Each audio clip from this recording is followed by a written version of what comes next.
नमस्कार, आप सुन रहे हैं द बॉलीवुड रेडियो और मैं हूं आपके साथ अनूप आकाश वर्मा। साल 2001 में श्याम बेनेगल ने एक फिल्म बनाई जुबैदा। फिल्म में करिश्मा कपूर ने जुबैदा का किरदार निभाया था। मनोज वाजपेयी, रेखा, सुरेखा सीकरी, अमरीश पुरी, फरीदा जलाल जैसे दिग्गज भी थे। आज फिल्म की रिलीज को पूरे 20 साल हो गए हैं। आज हम आपको फिल्म की नहीं बल्कि इस फिल्म की रियल कहानी सुनाएंगे। बताएंगे 40-50 के दशक की उस अभिनेत्री जुबैदा की कहानी जिसकी जिंदगी पर 60 साल बाद फिल्म बनी। तो आइए करीब 80 साल पीछे चलते हैं। 16 साल की उम्र में शादी से पहले अगर किसी लड़की को कहा जाए कि उसके पति की 3 शादियां होंगी तो शायद ही कोई ऐसे पति के साथ शादी करने को तैयार हो। लेकिन गुजरात की छोटी सी रियासत की राजकुमारी कृष्णा कुमारी ने जोधपुर के युवराज के साथ शादी की और महारानी बनी। इसके बाद उनके पति ने पहले एक अंग्रेज नर्स को उनकी सौतन बनाया और बाद में जुबैदा को। तकरीबन 94 बरस की उम्र पार कर रही कृष्णा कुमारी ने अपने जीवन में कई उतार चढ़ाव देखे।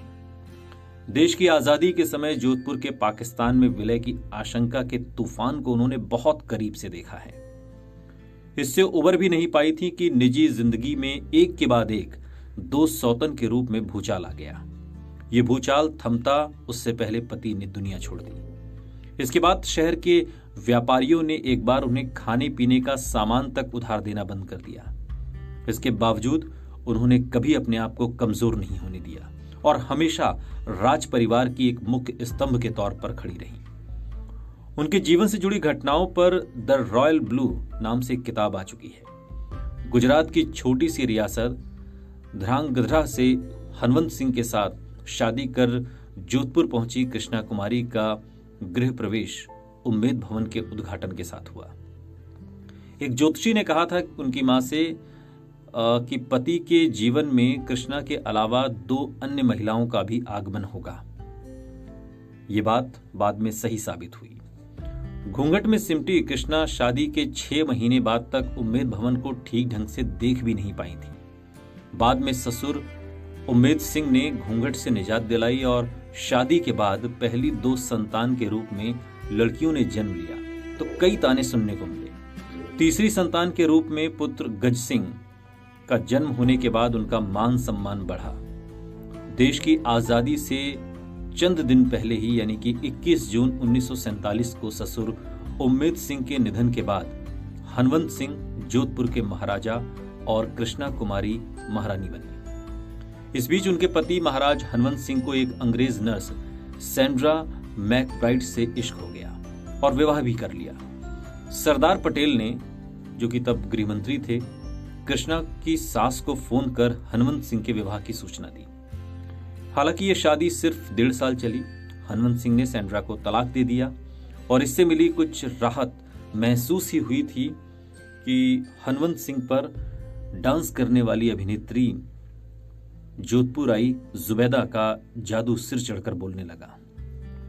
जुबैदा के प्यार में पूरी तरह डूब चुके हनवंत सिंह आखिरकार एक विमान हादसे में जुबैदा के साथ ही मारे गए। पति की मौत और देश आजाद होने के कारण हालात तेजी से बदले। राज परिवार के सामने रोजमर्रा का खर्चा चलाने की भी दिक्कत आनी शुरू हो गई। काफी ज्यादा उधारी चढ़ने के कारण उम्मेद भवन में किराने का सामान पहुंचाने वाले दुकानदार ने सामान भेजने तक से मना कर दिया और ऐसी विषम परिस्थितियों में उन्होंने 12 मई 1952 को अपने पुत्र गज सिंह का राज तिलक कराया और कृष्णा कुमारी महारानी से राजमाता बन गई। विषम परिस्थितियों में राजमाता कृष्णा कुमारी ने बड़ी मुश्किल से राज परिवार को राजमहल में चलने वाले धोखे और प्रतिघात के बीच भी संभाले रखा। साल 1971 में कृष्णा कुमारी ने अपनी सास के कहने पर जोधपुर से लोकसभा से निर्दलीय प्रत्याशी के रूप में चुनाव लड़ा और जीत भी हासिल की। लाइमलाइट से दूर 94 साल की उम्र में राजमाता कृष्णा कुमारी हमेशा की तरह आज भी अपने परिवार का मजबूत आधार बनी हुई है और जुबैदा और हनवंत की ये प्रेम कहानी हमेशा हमेशा के लिए समाप्त हो चुकी है, लेकिन इतिहास के पन्नों में दर्ज है। सुनते रहिए द बॉलीवुड रेडियो, सुनता है सारा इंडिया।